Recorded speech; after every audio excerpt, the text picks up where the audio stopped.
Hello everyone, welcome to the Frog Pond. Today I'm joined by my good friend Troopers on Break. So, he's brought to me a pretty good idea for some new Jedi Vanguard characters to go along with this new Conquest character, Jocasta Nu. And as was our thought, we'll give 6 marquee predictions as well as a legendary prediction later in the video about what we think is going to sort of be her team. If you're interested in more types of content that I do here, feel free to subscribe, like, whatever. Don't gotta, of course, but it's well appreciated. Anyways, Troopers, go ahead and say hi, introduce yourself a little bit. Hey, what's up? I'm Troopers on Break. I'm known as the crazy guy that does weird stuff on the stream. So I don't usually do videos. So Swag always welcomes me onto his channel. And once again, thank you for having me on your channel. Of course. I'm always happy to do a good video idea. So anyways, let's go ahead and get diving right into it. So our first marquee character that we thought, in no particular order, obviously we have no idea when they're going to release, but we figured that the first one would probably be, and also thanks to his chat for helping us out with some of these ideas, Syndraulic. So Syndraulic would make a fair bit of sense. Obviously not a lot of these characters will probably be as common, so more of like comic stuff, but just characters existing around the Order 66 deal is what they said. So yeah, I think Syndraulic is not a bad idea for one of the smaller marquee characters. Yeah, and the second one that I believe is going to be there, and something else I want to put a side note on is in the official post that they gave out, they said that would be great temple guards if they were there during Order 66. So we are not limited to Jedi that were there during Order 66, and you're going to see that in this next one, which I'm going to actually go with Yaddle. Yaddle, I believe, is quite interesting. We saw her in Tales of the Jedi. And we saw her duel someone that we're going to be bringing up later. And I think she would be a great addition to the Jedi Vanguard faction. Very interesting character. We don't know too much about her, but I really think that it'd be an exciting character that a lot of people know about and would love to see in the game. Absolutely. I think you're 100% right there. And then this is the last one that we have in terms of the sort of lesser known Jedi, and that is going to be Quinlan Vos. Once again, alive during that time, it follows a similar theme with some of our later picks in that he did have, struggles with the dark side of the Force. So I think that'll be an interesting one for them to choose, if they choose it, obviously. There's quite a few characters that we didn't include on this list, but felt like including him, he felt like a pretty good thematic pick for the Jedi Vanguard, so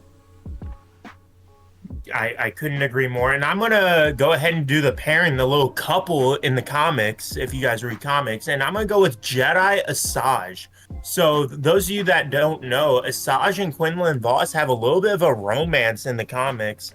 And they are both apprentices to Dooku, but then they fall back into the light. So I think it would be really cool if there's like some BT Trip synergy or Han Chewie synergy between the two of them, where they give each other some bonuses if they're on the same team. And I think that'd be really interesting overall. I 100% agree.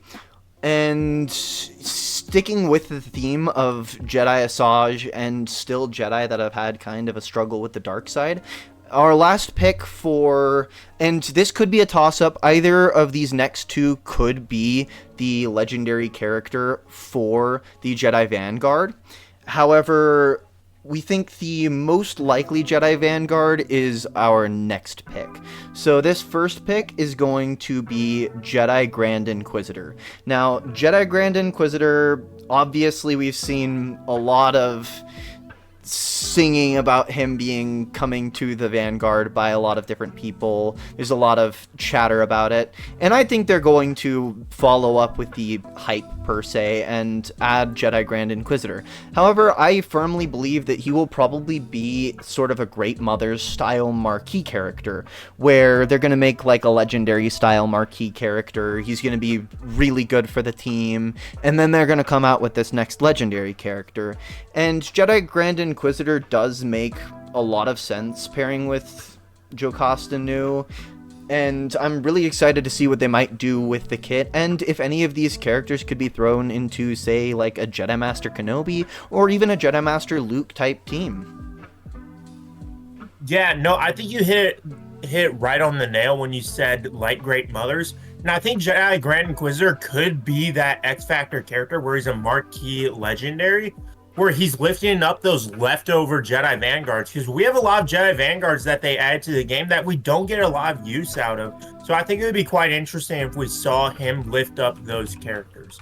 But as he said, out of one of the two characters, either Jedi Grand Inquisitor, the other one we are thinking for the legendary is Jedi Dooku. Jedi Dooku is very interesting. Once again, we saw him in Tales of the Jedi. He dueled it out with Yaddle. And I think it's quite interesting for the fact that he had a complex relationship. You know, he could have some synergy. Maybe he could be a lifter for that Qui-Gon Jinn Omicron.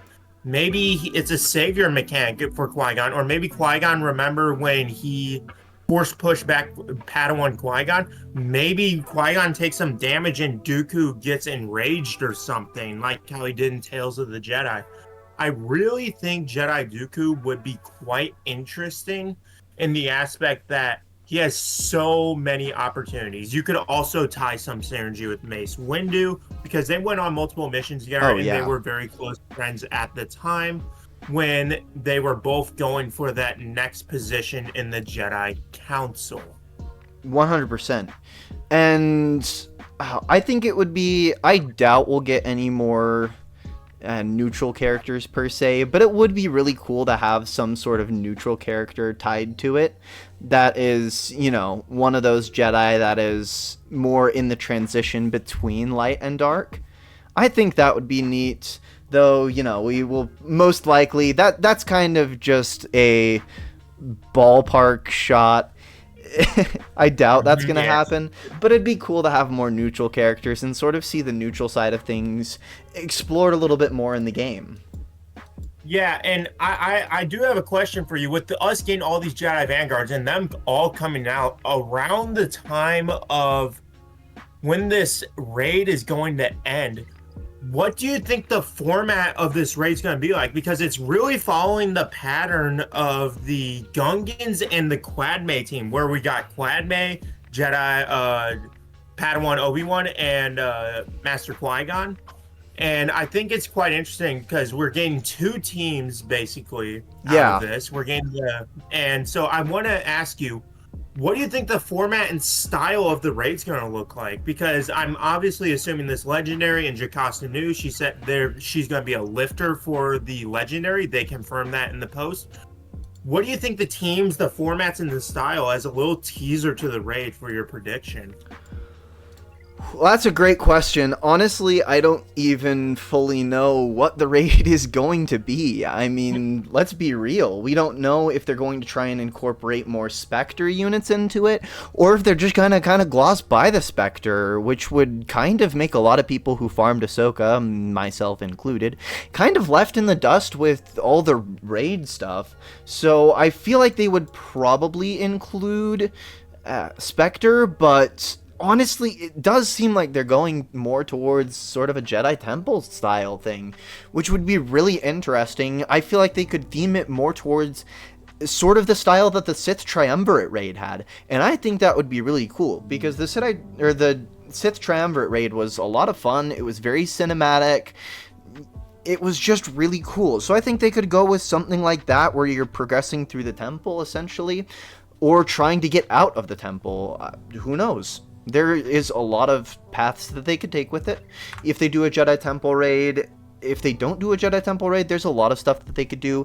There's been a lot of chatter about a Zillo Beast type raid, more themed after, say, the Krayt Dragon, which would be very interesting.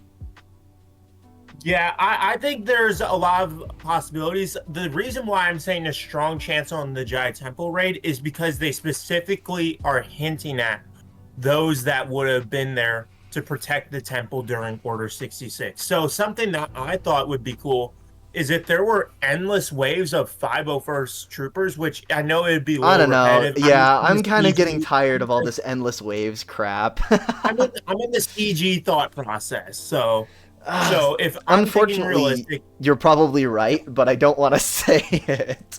yeah, but I'm thinking 501st troopers coming into the temple, and then when enrage happens, instead of a tank shooting you from a mile away, Lord Vader appears, and he just absolutely wrecks you.